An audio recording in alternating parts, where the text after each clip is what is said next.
What is up guys, Clay Enjoyer here, and it's time to enjoy, and in this video, I'm actually evolving my skill. I'm using this little thing called a silicone wire. I know, it's so crazy. I know, just top tier editing as well. Basically, I'm going to have a little light for this sculpture, which is something that I don't normally do, or at least one single light instead of a light strip. Which in the end of this video, I very much pride myself on being able to get it done successfully instead of not. But in the meantime, I need to build up this sculpture with a bunch of clay because right now, even though the wire is bright and colorful, it still doesn't look good, so I need to cover it up with a bunch of clay and make this cat look a little less malnourished and a little bit more like a chonky boy. Which in the end, I think I ended up kind of squishing it slightly so he just looks like a normal weight cat instead, which I think is probably the best option for this poor cat because he, or she, but I'm going to assume he is going to be a ginger cat, or no, not ginger, orange. So this is prime orange cat behavior to be a Terminator cat, which is probably what I'm going to be going for in the title, something Terminator, but what I do know that I'm going to call it is this little back piece because it was looking a little bit weird. I don't really do animals, so I still had trouble doing this and making it look somewhat convincing. That's why I had to go back and do some extra clay on the tail because I wanted it to look a little bit bigger because I thought it was a bit too small. And of course, smoothing the clay out right there was a bit tedious, but I did get it done because I had to move on to making the back shoulder legs, I think. I just looked at my own cat for reference, and this was definitely a little bit more pronounced than any of my cats have, but also in the end this made my cat kind of look muscular, so I think it's funny enough to keep it, because I need to blend in all this clay. And instead of just making it a cool sculpture, if I can make it funny as well, I hope that makes it get more views. I don't really know. I don't pay attention to analytics too much. I really am just hoping I get more subscribers.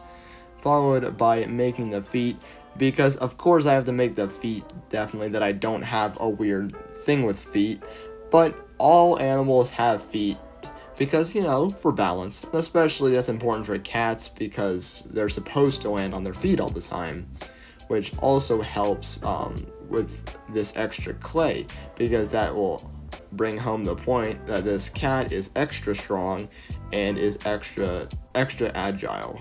If the light didn't give it away enough at the very start, this spring and extra little metal bits on the side of this leg will make it look extra Terminator-esque because I wanted at least one leg to look like a prosthetic slash shock absorber thing, as I assume a normal leg would be. Technically, I did forget to add a knee, because I'm pretty sure cats have some kind of knees on their front paws and leg, but I think it's okay because it looks good enough anyway. And viewers of my channel, I don't think they care too much about anatomical accuracy. Or, if you do, please give me an angry comment telling me what I could do better. Always trying to improve.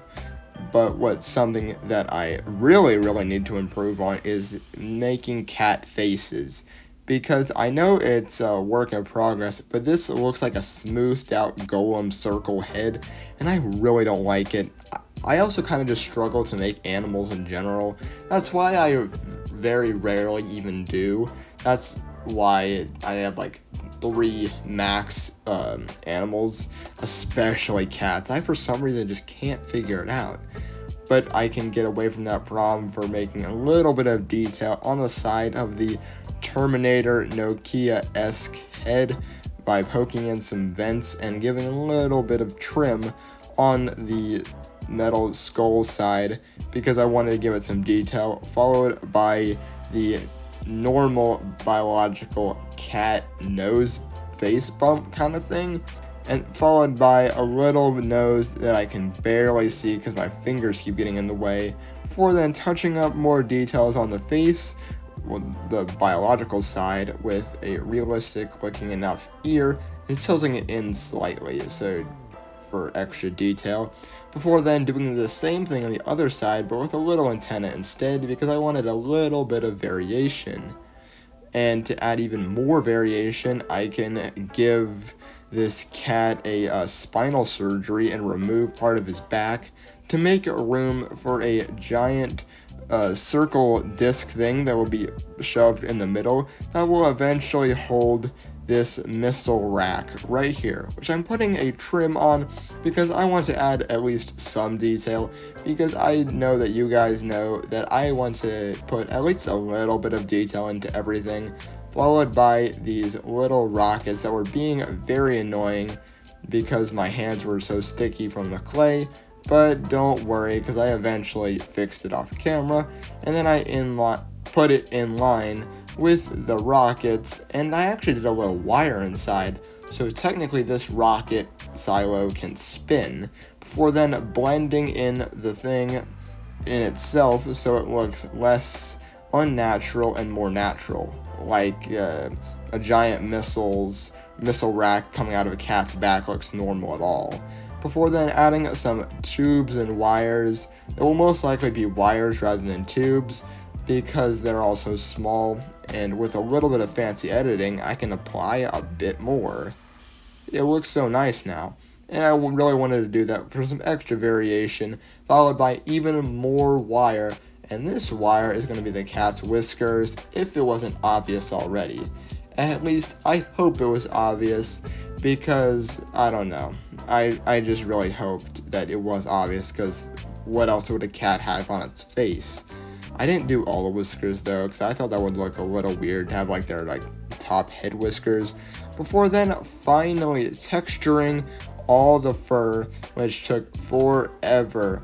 I always hate doing fur texture, and I do understand it's important, but it's like you really have to actually look at the camera to really see it. Followed by a little bit of damage on the metal in terms of scratches and scrapes. Then I can start painting this cat a nice orange to really mark his obnoxious personality. Now, of course, I just want to make sure the entire cat is painted orange instead of only like 2/3 or 1/4. I want to make sure he's all covered. But of course, except for the metal bits, but those will be metal, because orange metal, that doesn't make any sense.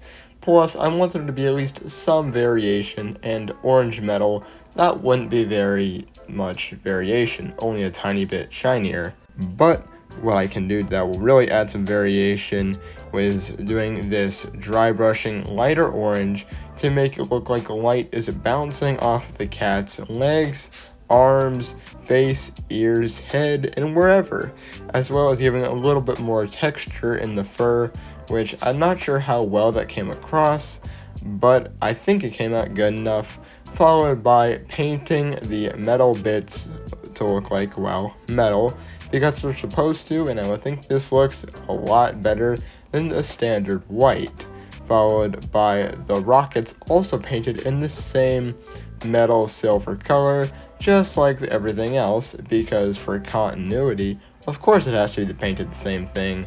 And then I can also paint the rockets the same red as I will on that inside right there, where the fleshy bits are, in between where all the metal is. Originally, I didn't intend for this sculpture to look kind of gory, but I did need a little bit of extra detail. That's why all of this blood is being splattered around, including the giant square in the middle where the wires connect inside, and the part where the leg attaches, because that couldn't look white because that's the base color for the clay, and because that looks more like a flesh injury than, I don't know, just something else.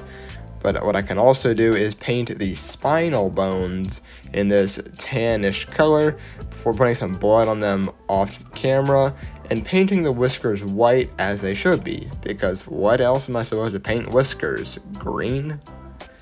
But I can then also paint the ears carefully, making sure to put it at such an angle where it's pretty difficult to see that I actually did anything, followed by doing the eyes off camera as well, because I could barely tell what I was doing on camera and I really didn't want to ruin it.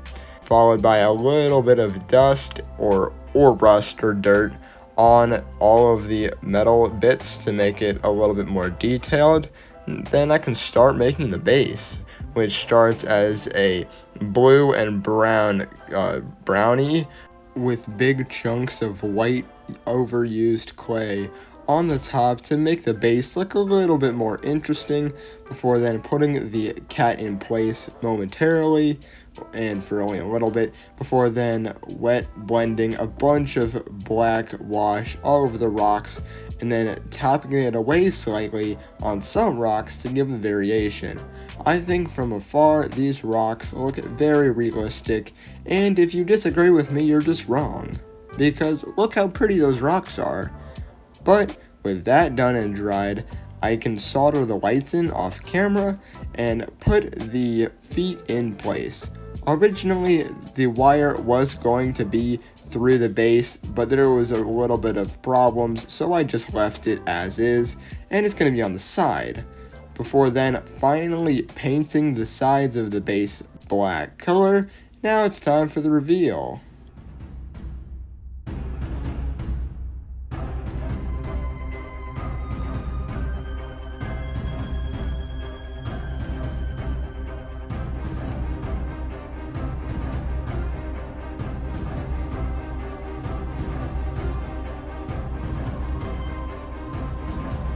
If you enjoyed this video, please like and subscribe for more orange cat Terminators next. Also, fun fact is that I have set up a Patreon, so if you want to go check that out, the account is exactly my same YouTuber name, Clay Enjoyer. If you could check it out, that would be fantastic. Alright, see you in the next video. Bye.